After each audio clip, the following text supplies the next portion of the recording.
Halo gengs, selamat datang kembali di Magenta Film. Gengs, beberapa waktu lalu publik Indonesia sempat dihebohkan oleh kisruh kebijakan negara India yang melarang penggunaan jilbab bagi umat muslim di negara tersebut. Faktanya nih gengs, kekerasan dan diskriminasi terhadap umat muslim di India sudah berlangsung sejak lama loh. Bahkan ada beberapa juga film-film yang mengangkat tema tersebut, seperti dalam film yang akan kita bahas kali ini yang berjudul Virak. Berlatar belakang 1 bulan pasca kerusuhan Gujarat pada tahun 2002, film ini berhasil menyabet berbagai penghargaan tingkat dunia seperti Asian Festival of First Film 2008 di Singapura. Film ini juga dibintangi oleh beberapa aktor kawakan India seperti Nasiruddin Shah serta Nawazuddin Siddiqui. Penasaran bagaimana serunya film ini? Karena itu yuk nonton aja videonya sampai akhir dan temukan keunikan filmnya. Film diawali dengan diperlihatkannya seorang yang sedang menggali sebuah kuburan massal untuk korban kerusuhan Gujarat. Ia dan salah seorang rekannya kaget ketika melihat bahwa di antara tumpukan mayat tersebut terdapat seorang wanita yang amat mereka kenal. Dan film pun dimulai. Scene beralih pada 1 bulan setelah kejadian tersebut. Di dalam sebuah bajai, kita diperlihatkan kepada sepasang suami istri muslim bernama Hanif dan Munira, serta anak mereka yang masih bayi. Mereka sedang dalam perjalanan kembali ke rumah setelah mengungsi dari kerusuhan. Namun keduanya terkejut kala mendapati rumah mereka yang kini sudah berupa puing-puing dan hangus terbakar. Scene beralih kepada seorang lelaki bernama Sanjay. Dia dan adiknya, Devon, tampak sedang asyik menonton TV sambil memakan makanannya yang dirasa hambar. Sanjay pun memanggil istrinya, Arati, dan lantas memarahinya. Setelah dimarahi, Arati tampak membuka pintu depan meskipun tak ada seorang pun yang mengetuk. Di sisi lain kita diperkenalkan kepada seorang penyanyi nasyid bernama Khan Shaheb. Dia tampak tidak terganggu dengan kerusuhan yang sedang terjadi di India.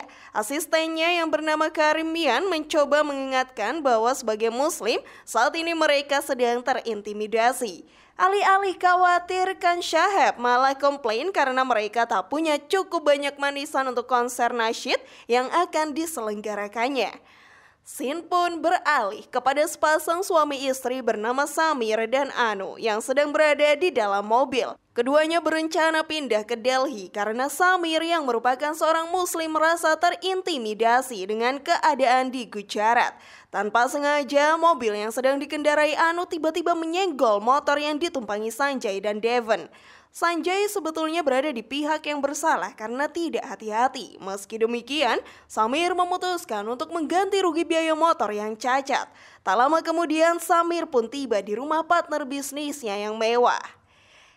Di kediaman Sanjay, Arati kembali dihantui suara ketukan pintu yang sebetulnya tidak nyata. Saat akan menutup jendela, Arati dikejutkan oleh penampakan sesosok muslim yang dengan panik meminta pertolongan padanya. Rupa-rupanya hal itu hanyalah bayang-bayang Arati saja. Namun dari sini kita tahu bahwa Arati pernah mengabaikan seorang muslim yang sedang terancam. Ia pun tak bisa lepas dari perasaan bersalah. Munira dan Hanif sedang membereskan rumah tatkala menemukan sebuah liontin di antara reruntuhan. Hanif pun lantas pergi meninggalkan rumah. Kembali kepada Arati yang kini sedang membeli sayuran. Ia dibuat terkejut ketika seorang bocah lelaki menabrak dirinya. Melihat tampang si bocah yang mengkhawatirkan, Arati memutuskan untuk membawa bocah itu ke rumahnya. Sementara itu, Khan Shaheb yang baru selesai menghadiri sebuah acara dibuat terkejut ketika dalam perjalanan. Beliau tidak mendapati adanya monumen yang dibuat untuk mengenang Muslim Sufi. Si pengemudi bajai hendak memberitahu bahwa monumen tersebut sudah diruntuhkan. Namun Karim Milan mencegahnya. Khan Shaheb pun pergi tanpa tahu apa yang terjadi. Di rumah Munira, dia bertemu dengan sahabatnya, Jyoti, yang merupakan seorang Hindu.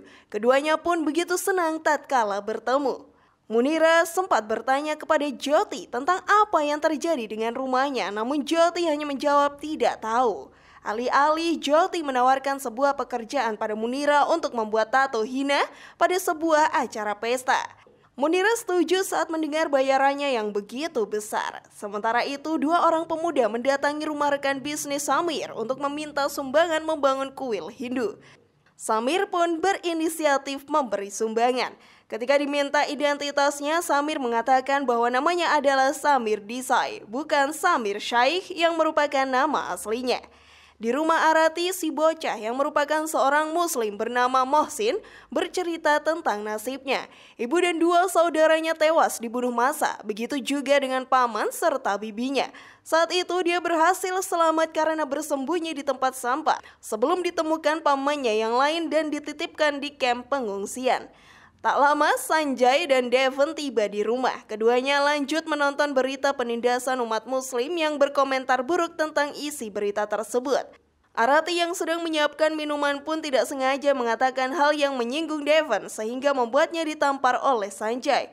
Mohsin yang diam-diam melihat hal itu pun lantas memutuskan untuk kabur. Sementara itu Hanif rupanya pergi untuk bertemu teman-temannya. Salah seorang temannya merupakan si pemuda yang pada awal scene terlihat sedang menggali kuburan. Pemuda itu bernama Muna. Dia dan seorang temannya yang lain, Lala, ikut menceritakan pengalaman mereka masing-masing saat kerusuhan berlangsung. Tiba-tiba, dua orang polisi datang dan mengacau di area sekitar rumah. Tampak bahwa para polisi juga bersikap intimidatif kepada kaum muslim. Hanif dan kawan-kawannya merasa tidak tahan menghadapi perlakuan itu dan memutuskan untuk membalas dendam. Mereka lalu berencana untuk mengambil sebuah pistol di toko milik seorang pebisnis bernama Sulaiman. Sulaiman sendiri sudah kabur keluar kota saat peristiwa kerusuhan terjadi dan belum kembali hingga saat ini. Di rumah rekan bisnisnya terjadi perdebatan antara Samir dan rekannya yang berujung pada Samir yang merasa kecewa dengan identitasnya. Dia pun akhirnya berkata bahwa alasannya membayar biaya kerusakan motor serta mengubah namanya saat memberi sumbangan adalah karena dirinya takut dengan identitasnya sebagai seorang muslim. Sebab umat muslim selalu mendapat perlakuan buruk. Scene beralih kepada Munira dan Jyoti yang sedang dalam perjalanan menuju tempat kerja. Di perjalanan, Munira terus bertanya pada Jyoti akan kejadian yang menimpanya.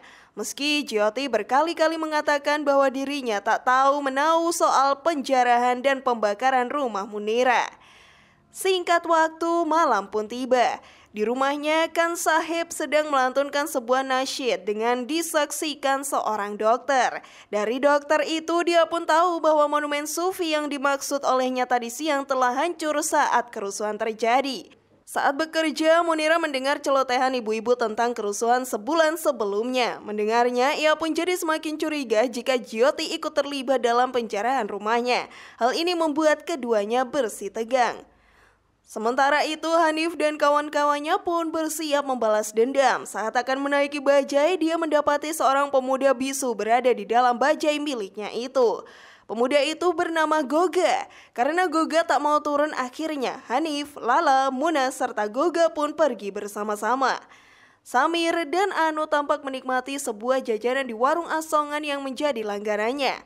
Si pedagang pun menceritakan hal buruk tentang kaum muslim. Samir yang sudah muak pun berkata bahwa dirinya juga merupakan seorang muslim yang membuat si pedagang terkejut. Tak lama polisi datang untuk membubarkan mereka, sembari ikut mengatakan hal-hal buruk tentang umat muslim. Namun dengan penuh percaya diri, Samir berkata bahwa nama lengkapnya adalah Samir Syaikh, bukan Samir Desai seperti yang ia katakan sebelumnya. Mohsin akhirnya tiba di rumah pamannya yang menyuruhnya kembali ke kamp pengungsian. Tak lama seseorang bernama Altaf datang ke rumah pamannya untuk meminta kunci ke toko milik Sulaiman. Sebelum pergi, sang paman menitipkan Mohsin pada Altaf untuk dibawa ke kamp pengungsian. Alih-alih membawanya ke kamp, Altaf malah membawa Mohsin untuk bertemu dengan Hanif dan kawan-kawan di toko milik Sulaiman. Setelah sekian lama, mereka pun menemukan pistol yang dicari dalam sebuah brankas, namun hanya menemukan sebutir peluru. Setelah menyadari kasus runtuhnya monumen Sufi, Khan Sahib akhirnya tersadar bahwa apa yang sedang terjadi merupakan sebuah hal besar. Ia pun berkata pada Karimian bahwa dia akan membatalkan konser nasyid. Munira yang dibonceng pulang menemukan bahwa ada sekumpulan polisi yang berjaga di area rumahnya. Jyoti pun membawa Munira ke rumahnya. Di sana lagi-lagi Munira menanyai Jyoti tentang pembakaran rumahnya sehingga membuat Jyoti kesal. Tapi kemudian Jyoti menyadari bahwa liontinnya telah hilang. Mendengar hal itu, Munira langsung menuduh Jyoti terlibat dalam pembakaran rumahnya karena ia dan suaminya menemukan sebuah liontin saat membereskan rumah. Meski demikian, rupanya liontin Jyoti hanya terselip dan terjatuh ke atas lantai. Munira yang frustasi pun tak bisa menahan tangis karena sudah mencurigai sahabat terbaiknya. Sementara itu terjadi perdebatan antara Hanif dan kawan-kawan soal siapa yang berhak memiliki pistol tersebut. Namun tanpa diduga, Goga melepaskan tembakan dan menyia-nyiakan sebutir peluru yang ada. Polisi segera berdatangan tatkala mendengar suara tembakan. Mereka pun kocar-kacir dibuatnya. Muna dan Altaf berhasil kabur dengan bajai milik Hanif. Goga yang pertama bertemu polisi pun lantas diinterogasi. Melihatnya, Lala yang tak tega berusaha menyelamatkan Goga hingga dia pun ikut diinterogasi. Adapun Hanif dan Mohsin lari tunggang langgang diburu petugas. Hanif mencoba menyelamatkan Mohsin dengan menyembunyikannya di bawah sebuah gerobak, sementara ia mencoba mengecoh polisi. Setelah beberapa lama, Hanif pun berhasil lepas dari polisi yang mengejarnya. Dia melihat Mohsin dan merasa semuanya sudah aman. Namun tanpa diduga, seorang warga yang membenci Muslim menjatuhkan sebongkah beton kepada Hanif dari lantai 2 rumahnya. Hanif pun jatuh tak sadarkan diri. Di rumahnya, Samir berkata pada istrinya bahwa dia tidak akan pindah ke Delhi karena dia paham bahwa berlari tidak akan menyelesaikan masalah. Dia memutuskan untuk tetap tinggal di Gujarat dengan identitasnya sebagai seorang Muslim. Sementara itu, Mohsin akhirnya kembali ke kamp pengungsian. Film pun ditutup dengan Mohsin yang menatap ke arah kamera dan film pun selesai. Gimana gengs, bagian mana dari filmnya yang menurut kalian paling seru? Share pendapat dari kalian di kolom komentar ya. Terima kasih sudah menyaksikan channel kami. Dukung terus channel Magenta Film dengan cara klik tombol subscribe, like, share, dan aktifkan tombol loncengnya. Sampai jumpa di video berikutnya.